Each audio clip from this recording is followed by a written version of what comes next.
ঢাবিতে যুবক হত্যা, জড়িতদের গ্রেপ্তার দাবিতে শিক্ষার্থীদের অবস্থান।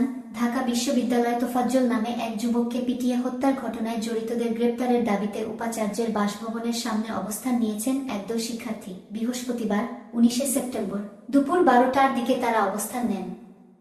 গ্রেপ্তার করার আগ পর্যন্ত তারা অবস্থান কর্মসূচি চালিয়ে যাবেন। এর আগে সকাল 11টায় বিশ্ববিদ্যালয়ের রাজু ভাস্কর্যে ন্যায় বিচার ফেরাও নামে একটি কর্মসূচি পালন করেন এই শিক্ষার্থীরা।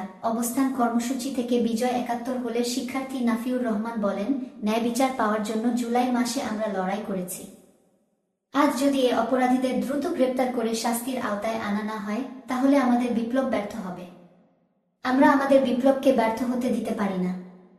আজকে রাত হবে, কাল সকাল হবে, তবুও যদি তাদের গ্রেপ্তার করা না হয় আমরা অবস্থান কর্মসূচি থেকে সরে দাঁড়াব না। এক ছাত্র বলেন, সারা রাত হল, প্রশাসন কি করেছে? একজন ভারসাম্যহীন ব্যক্তিকে 5 থেকে 6 ঘন্টা পেটানো হলো। প্রশাসন কি করছিল? আমরা এর সুষ্ঠু তদন্ত সাপেক্ষে বিচার দাবি করছি। তাদের গ্রেপ্তার করার আগে আমরা অবস্থান কর্মসূচি চালিয়ে যাব। সকালে রাজু ভাস্কর্যের সমাবেশে বৈষম্যবিরোধী ছাত্র আন্দোলনের সমন্বয়ক লুৎফর রহমান বলেন, আমরা ছাত্র সমাজ বিচারহীন হত্যাকাণ্ডকে কোনোভাবেই সমর্থন করি না।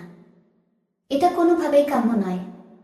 এমন অনিরাপদ বাংলাদেশের জন্য স্বাধীনতা চায়নি বৈষম্যবিরোধী ছাত্র আন্দোলন। ফ্যাসিস্ট সরকারের দোসর ছাত্রলীগের নেতাকর্মীরা এই হত্যাকাণ্ডের সঙ্গে জড়িত বলে খবর পাওয়া গেছে।